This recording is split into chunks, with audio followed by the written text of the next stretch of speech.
ज्यादातर exit poll में राष्ट्रीय स्तर पर जो संख्या दी गई है लगभग एक जैसी है। सभी ने कहा है कि बीजेपी आराम से 320 या उससे ऊपर जा सकती है और एनडीए 370-375 के ऊपर। वहीं कांग्रेस अपनी सीटों में मामूली सा ही इजाफा करेगी। चूंकि सारे पोल्स में एक समानता है तो नतीजे इसके उलट आने बहुत ही मुश्किल है। हद से हद 10-15 सीटें इधर उधर हो सकती हैं, पर अब यह मान लिया जाए कि बीजेपी पूर्ण बहुमत से और 2019 के मुकाबले में ज्यादा सीटें और वोट लेकर सत्ता में आ रही है।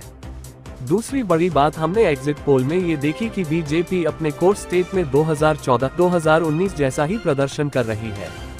ये राज्य हैं हिमाचल प्रदेश, उत्तराखंड, उत्तर प्रदेश, छत्तीसगढ़, कर्नाटक, गुजरात और मध्य प्रदेश। उसे थोड़ा बहुत जो नुकसान हो सकता है वो हरियाणा, महाराष्ट्र, राजस्थान, झारखंड और बिहार में हो सकता है। इसी कड़ी में आप असम और नॉर्थ ईस्ट भी जोड़ सकते हैं, मगर ये नुकसान बहुत ही छोटे होंगे। बीजेपी बंगाल की खाड़ी के किनारे लगभग सभी राज्यों में बड़ा फायदा पाने जा रही है। मेरे ख्याल से इतने लाभ की कल्पना शायद बीजेपी ने भी नहीं की होगी।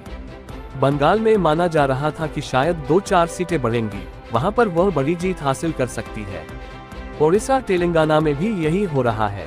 आंध्र में टीडीपी के साथ गठबंधन में काफी सीटें जीत रही है। अगर एग्जिट पोल सही होता है तो ये पहली बार होगा जब देश के हर बड़े राज्य में बीजेपी का कम से कम एक सांसद होगा। एग्जिट पोल बताते हैं कि कांग्रेस ने केरल और पंजाब में अपना गढ़ बचाकर रखा है।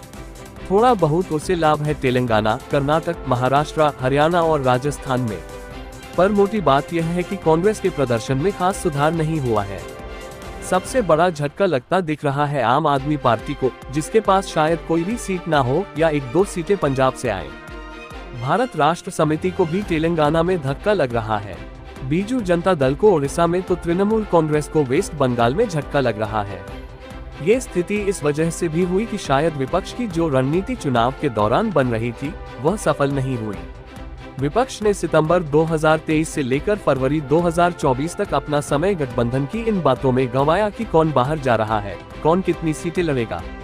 अंततः उसका उन्हें खामियाजा भुगतना पड़ रहा है। ये बहुत ही अनोखी चीज है। ऐसा पहले भारत में कभी नहीं हुआ। नेहरू जी भी 3 टर्म जीतकर आए थे, पर उनकी पार्टी का फैलाव बढ़ नहीं रहा था। यही चीज इंदिरा जी के साथ भी हुई।